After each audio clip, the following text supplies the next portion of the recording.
Hey, a lot of stuff came in the mail today, so we'll rip it open and see what's inside. I already got this epoxy primer yesterday, as well as the metal prep that we need. Now, this stuff's interesting. You peel this little red guy out at the top, because it's a two-part it's a two-part epoxy. So it's got this plunger on the bottom that you use this to press down. It releases the components, and you shake the snot out of it. And then have essentially 4 days working time to use up the entire can. So one thing I want to make sure is that there's enough things prepped that I can use up a whole can and just kind of see how far it goes. That way I know that I won't waste anything if I open a second. Okay, since I still haven't been able to find my chest mount, I cut everything open but didn't look inside. You can kind of guess. A little cheaty because I haven't gotten my rear wheel bearing parts yet. So if you look on the list, what was it? Rear wheel bearing, right? There's some other, I don't remember what else. So there's gonna be treats in there that I forgot about.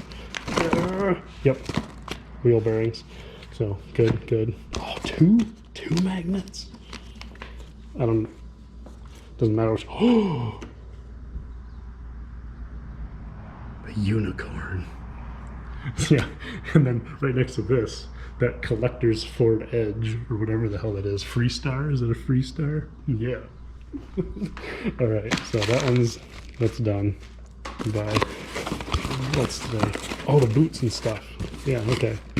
So steering rack boots, bushings. Okay, that's all. So that's done with the China store parts. This is one whole box for $4.15. I only get a little can because I don't expect to use much of this stuff. I want to stick mostly to the urethane, but if there's anywhere that I think this will be useful, that's why it exists. That's all that one was. And this one I think is actually a bottle filler. Yeah, no, yeah, it's an auto siphon.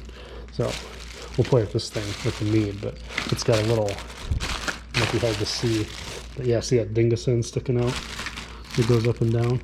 Now the only complaint that I read is that because that's not spring loaded, it has trouble closing up when you fill a bottle and kind of dribbles a little bit. It's still going to be leagues ahead of what I've been doing, especially with the 5 gallon. It'd be nice to have something like that. So maybe we'll take that tip apart and see if we can add a spring of our own, a food safe spring. And I mean, this has got to be kits. So they just send you, yeah, oh yeah. So there's the free gun. A friend of mine has a nice gun. I don't know if he has time to mail it to me or not. And then again, the nice gun's only $100, so if it costs $20 to ship it, what's the point? So, but yeah, so tintable Raptor lighter. This is a 2-part urethane. I got 8 liters of this stuff. I'll have to. It's not 8 liters. This is a 1 gallon kit. There's not 4 liters in a gallon, right? It's like 3 point something. I'm gonna have to give them a call. Speak my mind.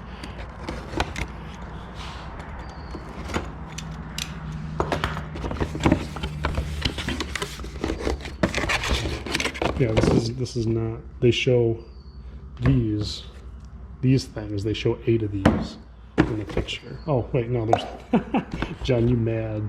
So I mean. Joke's on me, right, idiot?